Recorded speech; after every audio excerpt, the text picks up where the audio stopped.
umamin. Umamin talaga mga kababayan na walang pag-aalinlangan. Ito si Stella Kimbo mga kababayan na pinagplanuhan nila, pinaghandaan, scripted yung pandudurog nila sa Kongreso kay VP Inday Sara. At ang rason ni Kimbo na alangan naman hindi kami maghanda, magagalit naman kayo. Sasabihin naman daw ng tao na hindi nyo ginagawa ang inyong trabaho. Tapos ngayon daw, nakahanda sila. With all the PowerPoint presentation mga kababayan at script. Magagalit din naman kayo dahil naghanda kami. Trabaho namin ito. Huwag kayong magreklamo.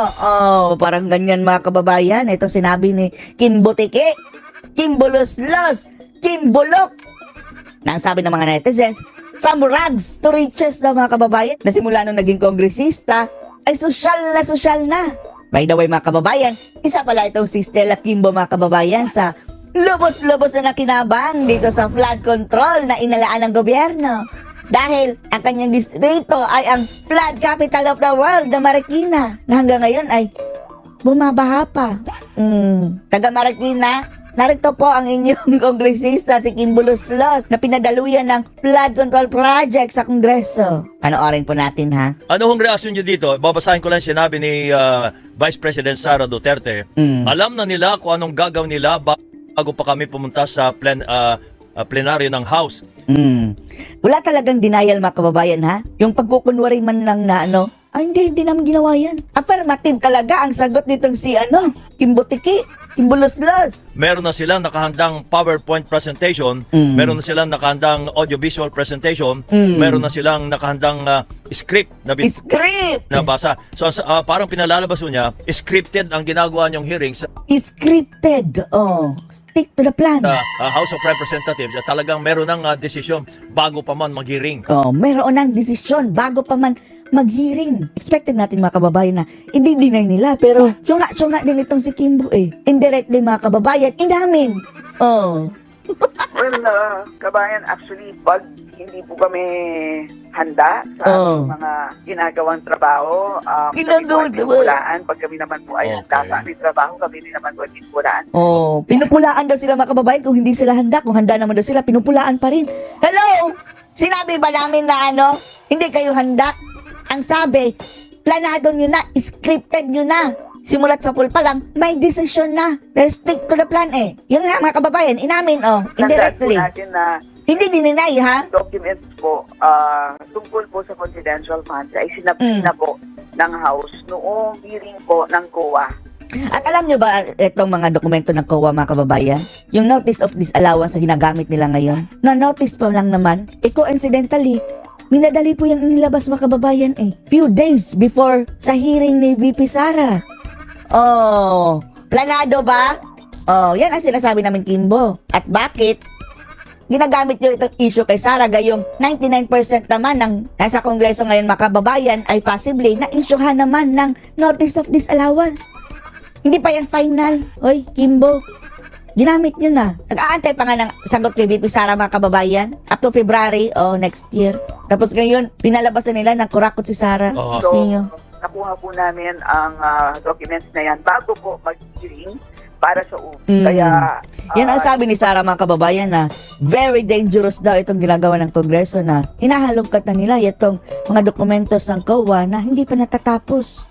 Notice pa lang. August 24 atan pinalabas ng COA. Itinaon nila mga kababayan na the following week o 2 weeks ay hearing ni Sara sa Kongreso. Dahil gagamitin. Mga po nagsasubmit ang COA ay meron na pong mga congressman na nag-request na po sa amin na makakuha ng documents. Because yun nga ang punto Kim Bulos-Los, Kim Butiki, presenting mga kababayan, yung kanyang dog tag, collar, ano ba yan? Dog collar yan? Burloloy, alahas. Millions and millions siguro yan. Ang earrings, sobrang mahal. Thousands and thousands. Necklace, thousands and thousands. Relos, thousands and thousands. Millions of burloloy mga kababayan. Tapos ang mukha. Kung presyohan lang ang pag-uusapan mga kababayan may utang pa siya. Negative. Kung naaalala niyo po, last year pa po hingi ang mga documents na to. Kaya kumbaga po ay paulit-ulit na lang kasi mga kababayan ang kanyang tanong confidential fund. Kasi it's an important issue, hindi po ba last year na lamang Tapos, bakit hindi nyo ginawa yan kay Marcos kung hindi na kayo sumusunod sa tradisyon? Bakit hindi nyo ginagawa yan sa inyong mga sarili? Oh, mga kongresista, sinong nag-i-scrutinize sa inyo? 125 million in confidential funds ay naubos in 11 days at Yan, big issue sa kanila mga kababayan. Pero sila, 1.2 billion. Isang araw lang, mamimigay ng ayuda. Oh, sa isang lugar lang sa Davao City, ha? gustong malaman paano nangyari yun. And finally, nasabina ng House ang document. Kaya inabangan talaga ng Inabangan ng mga buhaya, nakanganga. At sunod nakuha po yan, and nakuha yan about 4 days before the OVP hearing. Kaya po, nagkaroon talaga ng pagkakataon na pag-aralan ng mga... I ruled that we stick to our plan. We stick to our plan. Diyan sa Kongreso, hindi na kami nanonood. Wag na nyo nang panoorin. Dahil grabe pong pambubuli mga kababayan eh. Lalong-lalo na dyan sa quad. Wag na kayong manood. Boycott nyo na lahat mga kababayan. Aside sa yan talaga ang gusto nila na manood kayo dahil gusto nila sumikat, ay pinapakita lang nila kung gaano sila kaabusado. Opo. Okay. So, hindi natin alam kung anong paliwanag ko dito ng Office of the Vice President o ni Vice President Sara kung bakit kailangan ng mga satellite office na ito. Kailangan pa ba ipaliwanag yan na kailangan ng satellite office? Saan ba nilalagay ang mga satellite office? Noli de Castro. Di ba sa iba't ibang lugar, Luzon, Visayas at Mindanao? Magtanong ka kung ang satellite office ay katabi lang ng main office dyan sa Maynila. Ang purpose dyan ay para at least Luzon, Visayas at Mindanao ay masisilbihan ni VP Sara dahil hindi lang naman siya sa Luzon Vice Presidente magtatanong ka kung bakit may satellite office sa Visayas, sa Mindanao. Siyempre, unfair naman kung sa Luzon lang. Sa Luzon lang ba ang may nangangailangan? May hingi ng tulong? Yun po hindi natin alam. So, Hindi naiintindihan ng mga ungas. Tapos, itong Tingog Party List mga kababayan, as if, may office all over the Philippines. Mio.